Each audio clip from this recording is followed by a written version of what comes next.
Barbecue gagawin natin, frozen, na laman. Kasim to guys, pero frozen. Kasim yan. Gagawin ko pa lang. Oo. Oh. Bakit? Mamaya ka pa naman uwi, alas 10. 350 na kilo. 520.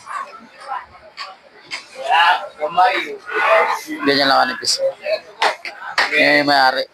Okay ka nga. Ayan. Yan yung may-ari. Yan yung may-ari. Kapag magbabarbecue ka ng frozen, ganito lang. Nakatayo yung kutsilyo. Unlike sa fresh. Nakaganon. Nakaganon. Yung frozen ganito. Tapos yung fresh ganito. Nakaganito yung kutsilyo.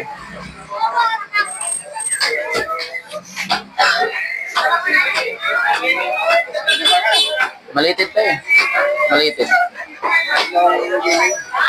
300?